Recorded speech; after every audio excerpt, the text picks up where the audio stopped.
Da-da-da. Welcome, folks, to another edition, award-winning edition of The Incredible Hoax. I'm Mark Hoke, composer, writer, and movie enthusiast, joined by Chris Hoke, the talented member of the Red Sea team. Anyway, we're coming to you Lightning's going to strike anyway. We're coming to you from inside the Brain Trust, the Beat Laboratory. I've been allowed the studio behind the scenes into the Bat Cave. of yes, exactly. This is the Bat Cave of Red Sea. Behind Mark is where Cowboy and Lucky is being edited. Not at this moment, but it's being edited here. And you see the big poster. Russ put this poster right in front of where I'm working. I'm gonna quote. I think I'm quoting this pretty much verbatim to inspire me as I edit, as I work. And you know, am I being inspired? I think I feel a little inspired. Yeah. I figure the harder I work, the quicker I get away from that damn poster. So in a way, his methodology works. Well, so it's not so much cross-promotional as it is cross-inspirational. Yeah, it's okay. Russ's feeble attempt. I mean, his triumphant attempt to inspire me. Ba-ba-da. Well, folks, this is a movie talk show. And by the way, we're here because my camera's on the fritz, so that's why we're in this lovely location. Is because everybody say a prayer tonight as you go to bed, and say your prayers, and after you brush your teeth, for my Canon camera, which the FireWire port is blown on. And like the Tooth Fairy, you'll be able to take your pillow off, and there will be the new. I'm hoping so. All right, on to the movies. Well, seeing as how Thanksgiving weekend has we've gotten past that, it seems a good time to talk about movie turkeys, basically movie flops. What's interesting is not all movie flops are necessarily bad movies. They just sometimes are victims of their release date or other factors. Or marketing or lack thereof. Lack thereof, but anyway. Like Big Trouble in Little China didn't make a lot of money. I wouldn't call it turkey, but it did make a lot of money. Right. And it's notorious because it was so poorly marketed. Well, even like Waterworld, I mean, most people look at that as a flop, but actually overseas it made enough money to actually it at least covered its cost. It's just perceived as a flop. Yeah. So things like that. But with that in mind, we have a top 25 turkeys list. And as I read them off, we get to have some fun and make fun of the movies as we go along. Ready? This comes from MovieFawn.com. Their top 25 turkey. Movie Fawn? Yeah. F-O-N-E. I think it's phone. MoviePhone.com. Are we sure? Good call there. Movie Fawn. Well, I thought I'd pronounce it phonetically. Yeah. Oh, I get Movie Fawn. It's Movie Fawn from now on. I thought it sounded better that way. I was trying to inspire them. Anyway. Number 25. Sahara. It came out in 2005. Never saw it. You never saw that adventure film with Matthew McConaughey and Steve Zahn? Russ gave it a thumbs up. He liked it. Well, get this. Here's the budget. As we go along, I'll give you the budget and then what it made. Okay. Is this their list on opinion, or is this list based on like actual money lost? Yeah, this is like, from a financial, monetary. I got it now. It's not really whether it's good or bad. Just what lost. Okay. But we get to have fun with that. Okay. So, it deserved to be bad, or it should have been a hit. Whatever. Mm-hmm. All right. Budget: $160 million.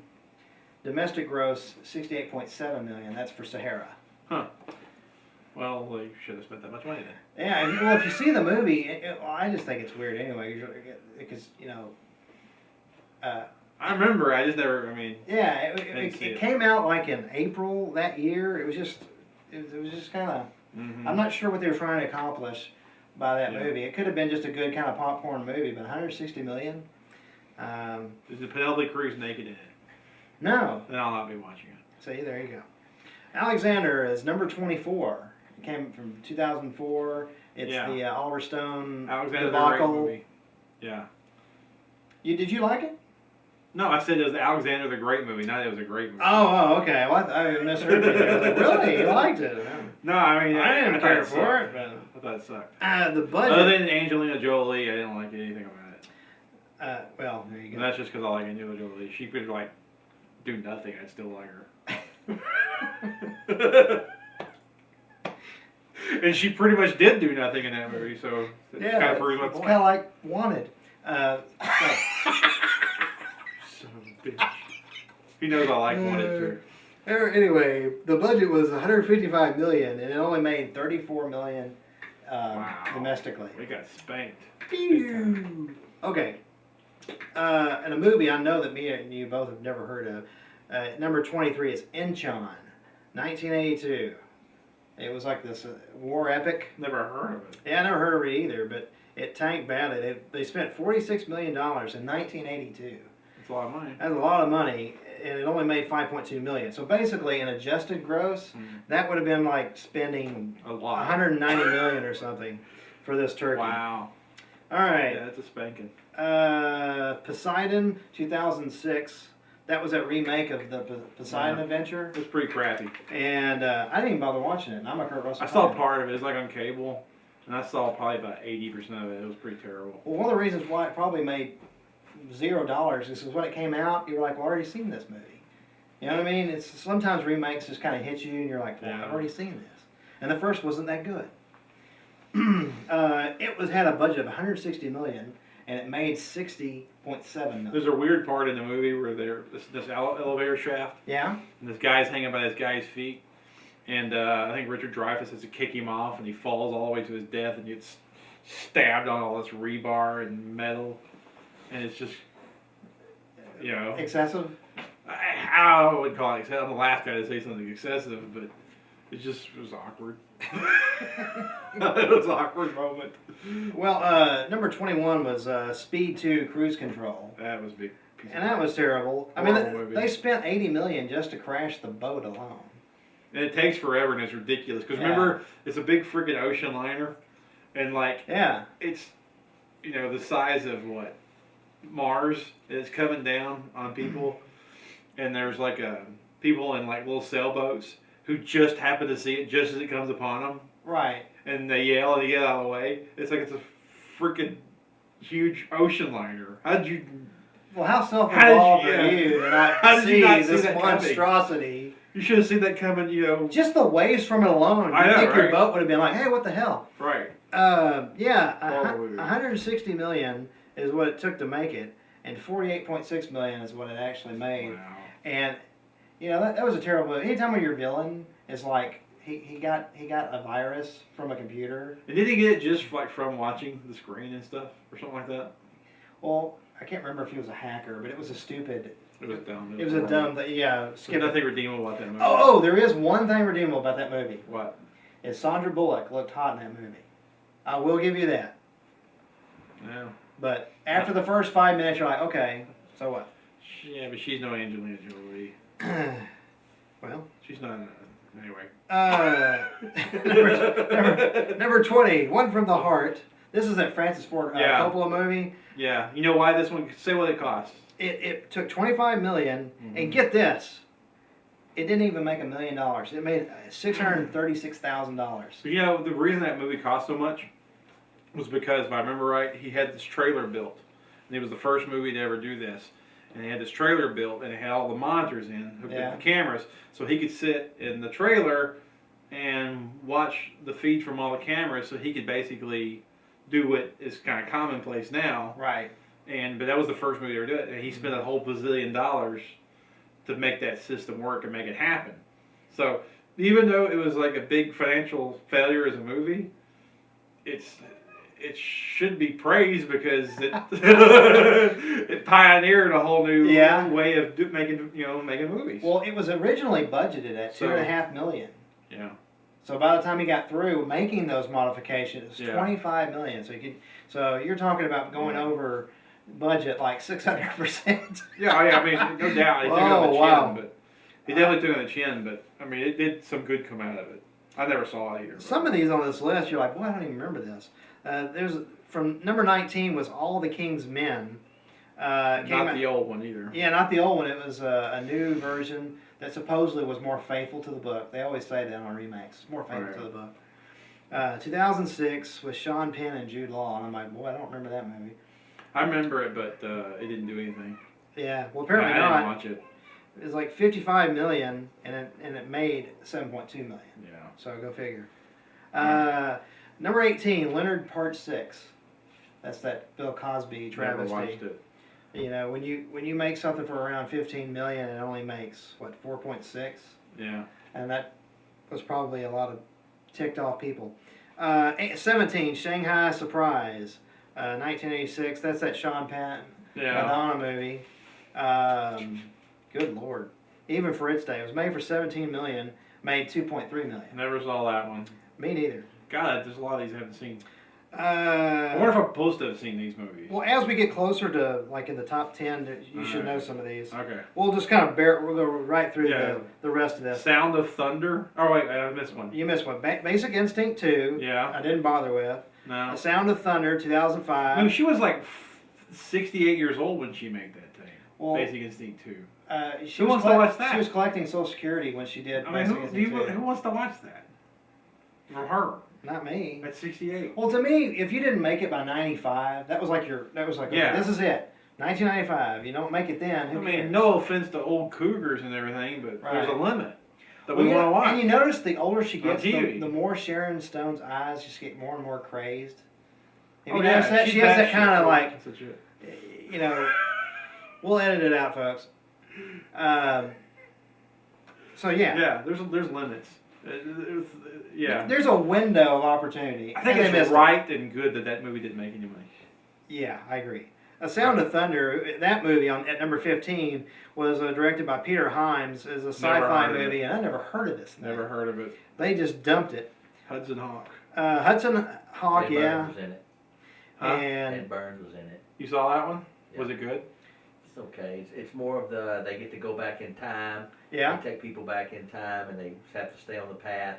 Because if they step off the path, the wave could change the future. You know, so they do hunts.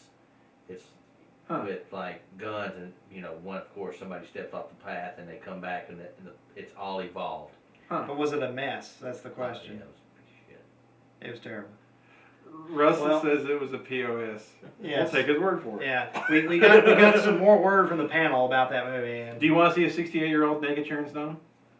No, I did not watch Basic Instinct either. All right, so Okay. that was we agreed on that one. So we're okay. So Hudson We're all Hawk at agreed 14 was terrible. I liked Hudson Hawk. That's the first one that we read. Did you I like actually that? liked that one. You like that one? I know it sucked, but I liked it. It's one of those movies guilty pleasure. Yeah, guilty pleasure. It's one of those movies that suck, but you liked it because the whole scenes where there was. I hate musicals. Yeah. But when they were robbing the place and they were singing, I thought that Yeah. was really cool.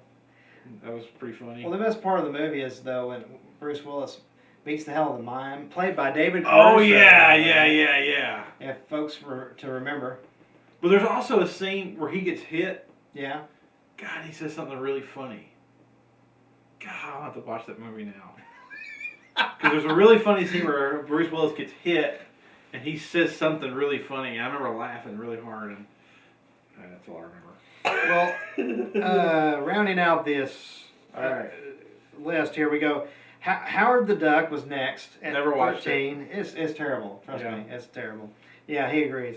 Bonfire of the Vanities. Saw it years ago. Didn't like it. I didn't think that one as a movie was as bad. But everything you heard about the Bonfire of the Vanities, everybody was pissed off that it wasn't close enough to the book. I never read the book. And I'm like, well, if that's the best, if that's your biggest argument, then I can't help you. Yeah. I don't read a lot of books. Yeah, right. Number 11 is Catwoman. Never watched the whole thing. Saw parts of it. Thought it was pretty blah. I have no interest. Yeah. And there's just a weird, Battlefield Earth. Oh my God. That was terrible. Didn't we see that together? Movie. I remember seeing that with a group. That was terrible. Oh God. Now you say yay? Yeah. Okay. Just the whole flight simulator sequence. is enough to make it one of the worst movies ever. Well, you notice, all right, Oh God. just if you're trying to be as fair as you can, this alone is why you should hate Battlefield Earth. The humans, when they're talking to one another, I mean, they're talking like all very intelligent and they can speak English. But then when they get around, you know, the aliens, like the Travolta, the 7 foot whatever, they're all like, you know, it's like, oh, wait a minute, you weren't acting that way earlier. You just don't understand their language. It'd be like walking up to a Chinese person and you're like, hey, and you're talking English with your buddy, and then all of a sudden the Chinese person walks up and you just go into this like primal state. It's stupid. It's horrible. It's a Notice movie. it's a big Scientology movie. It was directed by Roger Christian. So go figure that one. I'm just pointing out. That's a fact. It's a Scientology movie. It's directed by Roger Christian. That's all I got to say. Okay, now Jiggly's at number 9. That was terrible. Oh, it was terrible. You like Jiggly? Jiggly? G whatever. Is it Geely? I forget. Oh, that was one you want. It is Geely? I forget. I hadn't seen Never it. watched And it. it didn't make... You can't butcher the name, or you can't say anything because the show is so bad. Oh, okay. Kevin Smith sucked in that one because he directed it. It was Martin Brest directed that. Well, you're thinking of... sorry, he did. You're thinking of Jersey Girl. Yeah. Julie was just as bad. Yeah, this was terrible because he's like a... Never saw it. You saw that one, Jiggly? Yeah. Jiggly, whatever? Yeah, whatever we're going to... I'm going to call it Jiggly. Jiggly works for me. You know, even if it's wrong, to hell with it. Screw them. It was a terrible movie. Waste 2 hours out of my life. Yeah, they're like some kind of hitman or henchman, and they hire him to go like kidnap this guy's mentally handicapped child, and it's just really weird. And then the progress of this kidnapping is not going so well. So then here comes J-Lo, and she's like this lesbian hit woman herself, and she's like overseeing that the kidnapping goes well. Yeah. So just me describing that just tells you what you're in for. Anyway. All right. I can't make this stuff up. Go look it up on the internet. You'll see I'm telling the truth. All right, Waterworld at number 8. I actually like Waterworld. I liked it. I remember the first time I watched it. You know, it was one of those movies, it had such a bad rap. Right. For years I didn't watch it. And then finally one day I broke down and rented it. And I watched it. Yeah. And I was like, God, this movie kicks ass. Why was everybody griping? I thought it kicked ass. And anyway, well, at that was a time, good movie. At that time, I think the ceiling, as far as like what people were spending on the biggest movies, I mean, around that time was 80 to 90 million. Well, here this movie, 175 million. But here's the thing. And then you kept hearing about them having to reshoot scenes and having to rebuild scenes on water and all that. Well, at the end of the day, it's still a good movie, but I would say people need to be a little more fair. It was a troubled production, but the end result was still a good movie. Well, my thing, I don't care what a movie costs to make. I just want it to be good. Right. You know, and I don't care if they spend $1 billion making a movie. I just want it to be good. But on the flip side, as a rule, when you hear a movie's like spiraling out of cost, you know, the costs are going through the roof, that usually means it's a stinker. Usually. Yeah. But not always. Not always. Apocalypse Now was one of those, but that's one of my favorite movies ever. Oh yeah, it's on my top 10. I love that movie. The Postman, the other Costner post-apocalyptic movie. Yeah, well, that's what he gets for ripping off his own movie. He tried to do Dance with the Wolves, you know. Well, that one was weird. You knew that movie was going to be weird when the girl walks up to him and he goes to that town for the first time, and she's like asking him, "How is your sperm?" And you're like, "Where? What?" Before James Cameron, where are you going with this, Costner? Before James Cameron could remake Dance with the Wolves and Avatar, Costner beat him to it. Yeah. Postman. It was a remake of his own movie. He ripped himself off. Weird. That's a strange one. Number 6 was Cutthroat Island. That was a horrible movie. Horrible. Say who's in it. This should tell you right away. You know it stinks. It stars Gina Davis and Matthew Modine. Need you to say more. Need you to say more. It made 98 million. Excuse me. It was made for 98 million, but it only made 10 million. The movie did so bad that Caracol went out of business. Caracol Pictures. Yeah. Yeah. I believe it. Yeah. Well, you know what got me was about the early 90s. Mm-hmm. Speaking of Gina Davis, she was in Thelma and Louise. Well, I see that movie as more of a drama. I mean, yeah, there's some like guns shot, but it's more of a drama. Yeah. Well, apparently it was seen as some action thing because next thing you know, Gina Davis is like long kiss goodnight. She's been cut through. I don't think that was the case. I don't Really? think it was a case of people saw Thelma and Louise as an action movie, so they started casting her.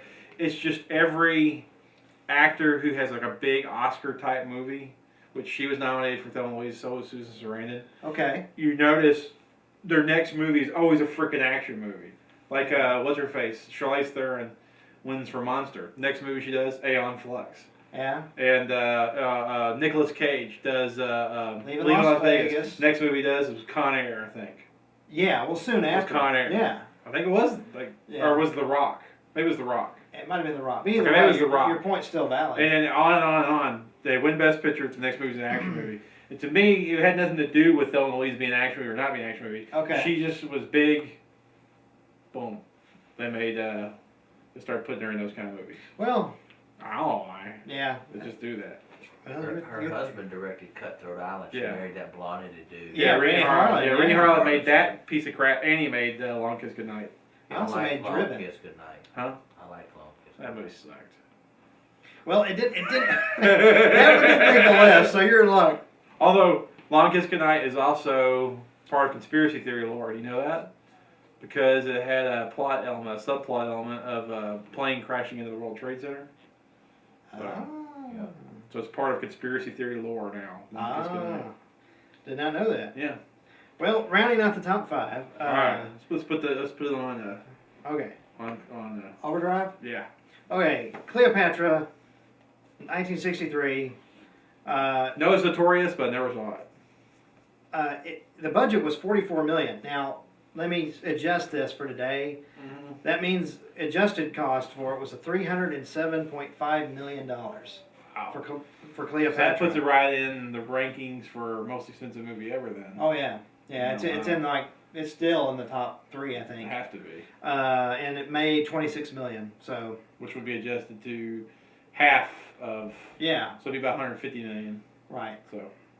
Heaven's Gate, number 4, came out in 1980. It was tried to watch it, couldn't get past the beginning. Oh my God.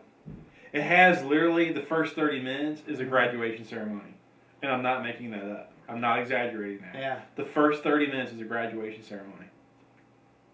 Well, it's hard to believe the guy that directed, Michael, is it Cimino, isn't it? Cimino. Cimino, yeah. Michael Cimino. Cimino. I don't know. I think it is Cimino. Cimino, I think.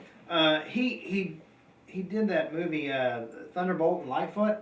That's a great movie. That's a great movie. I wasn't as big on Deer Hunter, but it was okay. I like Deer Hunter. Okay. It's an okay movie. But then Russian roulette scene is like the only really great scene. He finally gets full control after Deer Hunter. He does Heaven's Gate, and from everything we're hearing, it's just absolutely train wreck. It was budgeted at $44 million, which for the adjusted cost was $133 million. Did you ever hear why it cost so much? Because he he had these authentic sets built, and he didn't do just like the front like they do on a lot of sets. Right. He had whole buildings built, and then he decided that the street was too wide or too narrow. One I can't remember. It was wide or narrow, and instead of demolishing one side of the street and just moving that one closer or inward, he had both sides demolished, and then reset up wider or narrow. He did stuff like that. Seriously, look it up. Good grief. Insane, and totally insane. There's a reason why that guy was blackballed and doesn't work anymore. Yeah, well, he's still living today. He looks like, he's not doing any work. Yeah, I mean, you do stupid stuff like that, I think you got it coming to you. Yeah. Number 3 is Ishtar, the notorious or infamous. I saw that back in the day. I remember liking it, okay, but I was like, what, 11? So Right. I don't think I've seen it since. So the 11-year-old Chris thought it was okay. Couldn't tell you now. Well, I think sometimes people overreach. You have a movie and you just keep throwing it. It's like, look, you've got a nice little silly idea, but you're trying to make this more than it is. Sometimes you're better to just, don't shoot for them. I don't know, you should always want it to be your best, but sometimes know if your story really calls for that or not. Number 2 is The Adventures of Pluto Nash. Never watched it. Really? I did. That was terrible. Russ says horrible. It is horrible. It is horrible. And the last one. Number 1 is Town and Country, according to Movie Phone. Never watched that one either. I actually did know it was Movie Phone, but I was having a little fun with the. Yeah, that's right. That's You know, right. you know, Pluto Nash is Eddie Murphy's $100 million to make $4 million. That's that what what- it cost. Yeah, it was $100 million, and it made $4.4 million. Wow. Yeah. Wow. Eddie Murphy hasn't even been a hit since, has he? Was Yeah, sure he has. We did Dreamgirls. Dreamgirls. He's been in. Was Norbert after that? Daddy Day Camp. Norbert. Daddy Daycare, yeah. Daddy Daycare. Norbert made some good money. Norbert was Yeah. all right. Yeah. Dave, I think was Never saw Dave. Or Meet Dave. Where he did. He was the robot. He was the big guy. He was a little robot. Big robot. Meet Dave. Oh yeah. Meet Dave. Well, Last was Town and Country. Warren Beatty, Diane Keaton. Mm-hmm. Never saw it. Well, it came out in 2001. They started filming it in '98, and because Warren Beatty kept wanting them to reshoot scenes, they kept shooting for perfection. Yeah. They had to keep coming back, and then they had to wait to get actors who had moved on to other projects to come back. At the end of the day, the movie flopped so bad that 100 people, 100 employees of New Line Cinema lost their jobs. That's how bad it was. Okay, let's talk about Warren Beatty for a second because he's in the top 5 twice. Yes. All right. So now that list is over, let's talk about Warren Beatty for a second. Okay. Warren Beatty is like one of the top actors on my list that I don't get it. I don't know why they're popular. I don't understand why they ever were popular. I've seen a lot of his movies. He ain't that freaking good. Mm-hmm. So Warren, what are your thoughts on Warren Beatty? Or do you have another actor like that? I'd have to think about who'd be the worst, but Oh yeah. I mean, Vin Diesel is the number 1 actor on my list. I just can't stand looking at him. But Warren Beatty's one of those actors. I got no interest in him. When I see his stuff, I don't want to watch his movies. And when I have watched them, it's like I don't see the quality of acting people claim is there, or anything else. So, am I alone in this? Well, specifically on Warren Beatty, I agree with you. Like he gets compared to Jack Nicholson. I mean, Jack I don't Nicholson get is that at like all. a bazillion, million, trillion times better than Warren Beatty ever thought of being. Well, there are times where in Hollywood, someone is just kind of like, he's like an insider, if you will. I'll tell you what Warren Beatty is. It's, if you can imagine Hollywood as a high school, Yeah. and he is in the popular group. Right. So by default, he kind of, you know what I mean? It's like since he's in that popular group, people just have a different way of viewing him than reality. Because you remember in high school, there's always like one jerk. He's kind of the hanger-on, or the guy that's really not that talented, but because he's so popular, everyone's like, well, yeah, he was so great. Well, like, no, he's not. Well, like Bonnie and Clyde, you could have stuck 100 other actors in that movie, and it'd been just as good. The only movie I ever saw of Warren Beatty's that I thought, God, he did a good job, was probably Bugsy. Yeah. I remember when I saw Bugsy, I was like, wow, he did a really good job. Heaven Can Wait. But you know, I'll be honest. I mean, even in Bugsy, I mean, yeah, I agree with you. It's the best performance I've ever seen him in. But you still could have had Jack Nicholson do that role, or Robert De Niro, or any other guys we could think of. Hell, Dustin Hoffman, who was in Ishtar with him, is better on a bad day. Yeah. Still on Warren Beatty's good day. Yeah, I'm just not a fan of his. Never have been. Bugsy's probably the one movie he is that I like his performance in. Other than that, I think he's just so pedestrian. Probably the word I would best qualify. That's a pedestrian. Yeah. You know, flat. But yeah, there are actors and actresses that come along and you're just kind of like, what is the deal? And they just end up making. Well, to go along with your point, what's that movie he did with where he's a rapping politician? Remember that one? Bulworth. That was horrible. If any other actor done it, it should have been a big turkey, and then he got laughed out of Hollywood. He does it, and you never hear people talk about how that was a big piece of crap. It was horrible. It should have been. It should be on that turkey list, but it's not. Because it's Warren Beatty for some reason. He gets well, they can only fit 25. Exactly. He's already had 2 in there. So yeah, they're like, well, we don't want to gang up on the guy. Yeah. But, you know, there's actors, because I can't think of any big ones off the top of my head, but, you know, like smaller actors like Kevin James, for example. I think he's a likable guy. But he always plays like the same guy. And he's like, the overweight and hey, look at me dance. It's fun seeing a fat guy dance. He does that in every movie he's in. You're like, well, but didn't you do that in the first 5 movies? Do something different. Yeah, it is time for him to grow. I mean, it's kind of. I don't dislike him, but I agree with you. The next movie he does, it's like let's take another step. Ratchet it up something. Right. Well, just that new movie he's in with what's his face, Vince Vaughn.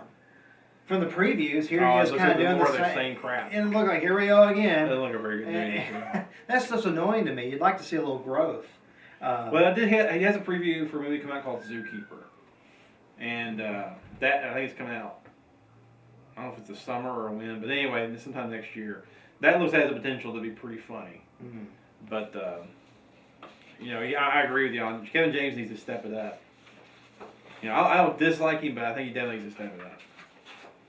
Right, there's some stars that they just kind of, I don't know, their career's kind of on autopilot, or I don't know. Well, they just don't take a lot of chances. Yeah. I don't think he's taking a lot of chances. Adam Sandler, say what you will about Adam Sandler, but he on one hand he sticks to what he's good at, but he'll take the chances every now and then, right, to keep things interesting. And Jim Carrey has done that. And it's like Kevin James needs to either ratchet up the comedy or take a few chances. Well, I've said this before that there are some actors that do play to their strengths. And there's nothing wrong with that. I mean, Drew Barrymore, I think that's what she kind of knows. Yeah. What she is at this point, and she plays to her strengths, and that's fine. Her movies end up being hits, right? And they don't overreach, and she doesn't have to be asked to do a lot of heavy lifting. No. That's probably smart on her part. Right. Well, as we get ready to close here, we're going to move to our movie rental suggestion. Why didn't you tell me that earlier? Now I'm drawing a blank on. Okay, go. You go first. Then. You go first. Then. That's what we always on our show. That and the quote of the week. You gotta do the movies. Well, on movie rental suggestion of the week, I would like to tell people to go out there to see. I have several choices, but I'm going to go with Being There. It's a film from 1979, directed by Hal Ashby. It's one of Peter Sellers' last movies, and I like it. It's good satire. You don't see a lot of good satire movies made anymore, and that's a good one. So check it out. Okay. You want me to extend? I'll extend some more. I wasn't ready. You should see the movie Being There. We do because the ending is very controversial. It is. It inspires a lot of debate. Yeah. So if for no other reason, you should see the movie just for the ending, which I will not spoil for you. And Peter Sellers did get nominated for the role.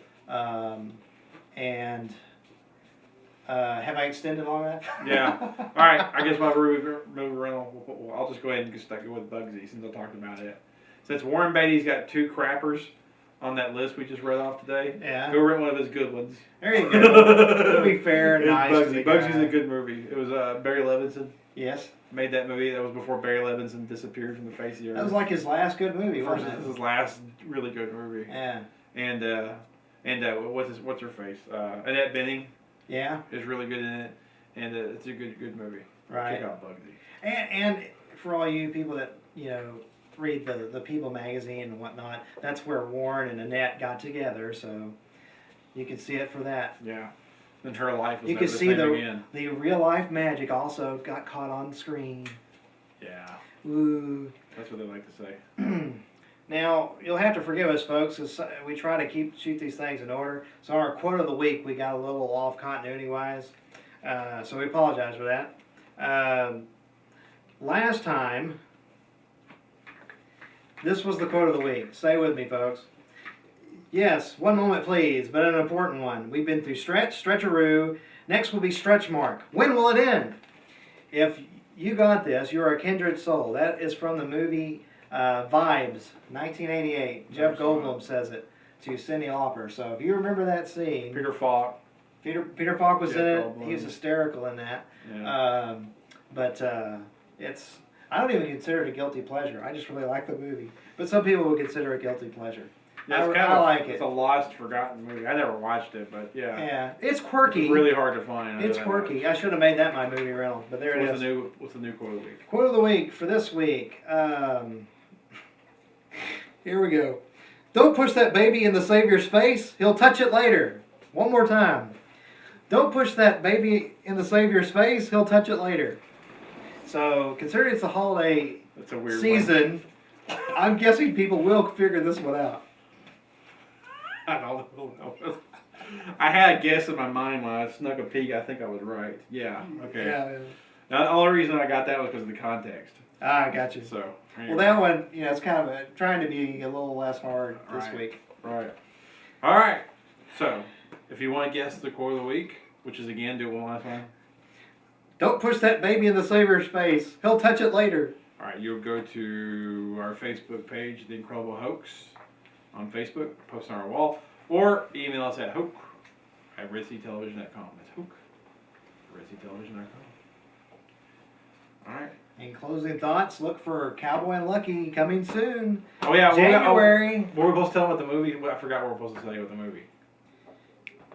What's the movie thing? It's up right now. You can watch it free at online. On our website? Yeah. All right. If you go to Red Sea, It's a movie. you got screwed up. RedSea2.com, and you can watch the Cowboy and Lucky movie online there. So do that. Yes, do that right away. That's our rental suggestion of the week. That's for Forget the others. Bugsy. You can see This Peter was Sellers free. anytime. This one's free. You don't even have to leave the store or do Netflix or any of that crap. You just go to RedSea2.com and you watch it there. So with that, I'm Chris. I'm Mark. Did you? You just had to go there.